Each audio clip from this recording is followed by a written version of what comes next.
And Alan, I'm going to come to you for this one. It is obviously away at the Cottage, again, but it's that one game before the big ones start coming up. So for you, it's definitely a no-brainer. We've got to win it, haven't we?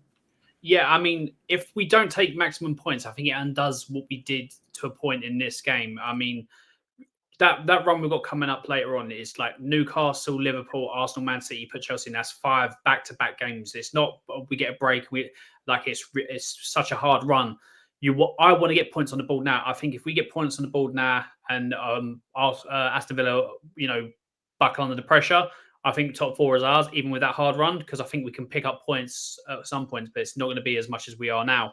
But yeah, look, Fulham dumped us out of the cup very unceremoniously earlier on in the season. We don't have the best record there. Like we drop points there. It's a bit hit and miss. Fulham are a team that can play really well. They have good patches of like runs and fixtures. Like I remember a while ago they were just scoring for fun and beating teams 3-4-0 earlier on the season. I don't think it's like that now. They're a mid-table team, but they're very unpredictable at times in the way they play and the way they come out. So we're going there with a lot of confidence, beating Aston Villa, who are a very good team this season, 4-0. I want to see just obviously the same maturity. Early on in the season, I think we were a bit immature at times, a bit naive, and obviously we let situations get to us. The Chelsea game, for example, silliness like with Basuma at Luton and whatnot, silly red cards and getting a bit worked up. I think just go there, the same method that we did, start positively, focus on our game, don't let things get to us and all that. Just play how we want to play, and I think the goals will come. I think we'll go on and beat Fulham, but if we don't, if it's a setback, then it will always be like you alluded to earlier, Hollie. As soon as the pressure's on Spurs, we tend to buckle. We got to start getting away from that, however we do it. And if it's people will say, "Oh, it's only Fulham," you can't say you're putting it to bed. But if we can do that when we know it's starting to get trickier and we've got the big games coming, if we can go into that building momentum, then that's starting to slowly put the Spursy thing to bed. And you can do it in more than one way. It doesn't just have to be you have to win a trophy, but it's a must-win game for them. If this was a must-win game against Villa, Fulham is a must-win game also. And I think that's the thing, like you said, I think Villa, I was nervous going into it because there was a lot riding on it in terms of where the table was. But Russ, I think in the same sentiment, this is just as important because it should be a game that we should be going and winning. Yeah, I mean, I honestly believe we're a better football team than Aston Villa at this moment in time. We went there and we won 4-0. They've had a good season. If we win away at Villa, we can definitely win away at Fulham. And we kind of earn one for the cup. And, Al's right. It's not been one of our happier hunting grounds. Funny enough, Villa Park has been over the years. But, we've got a new manager, new philosophy. I think it is a must-win game. I think very much so. But if we've got our players available, playing the way that the manager wants them to, there's absolutely no reason this coming Saturday why we can't get 3 points. No reason at all. And we need to. We do, and it's kind of like what Alan said, what you said, Russ. It kind of sets us up for this big run coming. And Josh, are you on the same thing? Obviously, if Mickey van der Ven isn't available, we kind of have seen what Dragosin can do. Would you say that he comes straight into the team if Mickey van der Ven's hamstrings aren't great?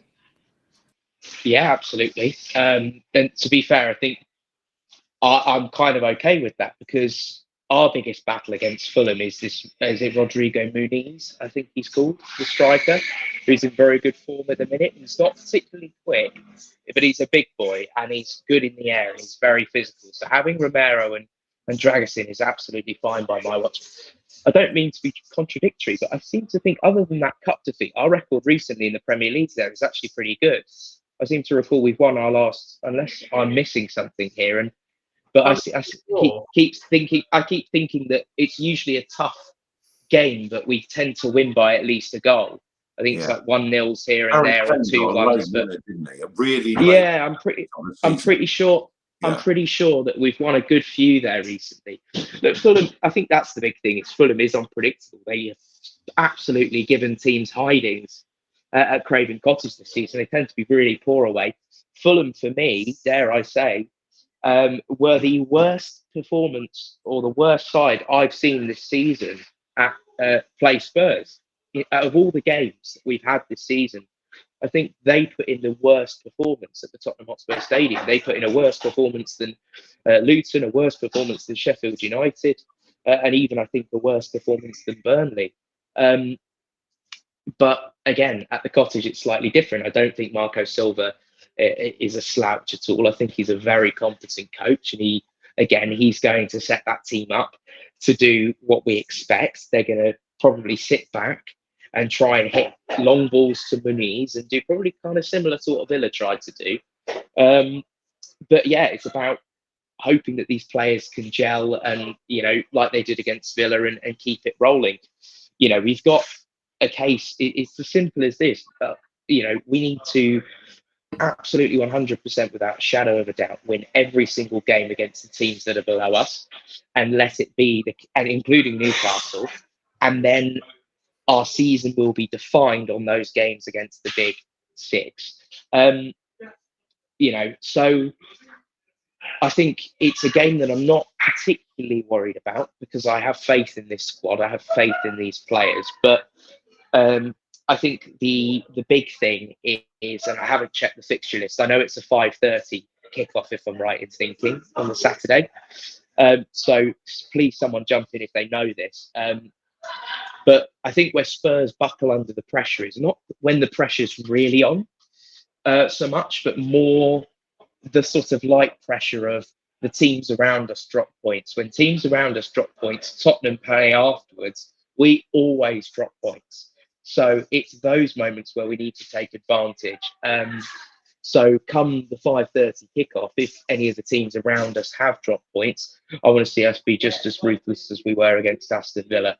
And I fully believe that we can go and score, 2, 3, 4 goals potentially, if we carry that same spirit and attitude as we did against Villa. That's the thing. I think for Villa, it was a real turning point in terms of, like we've all kind of said, the way that we didn't let it get too much for us. We played our way, but like you said, I just hope, like, so the fixture's a good time to play, and it's not the other teams that are going to cause us problems because we're too much thinking about them. But if we concentrate on us, play Ange ball, I think we'll be all right.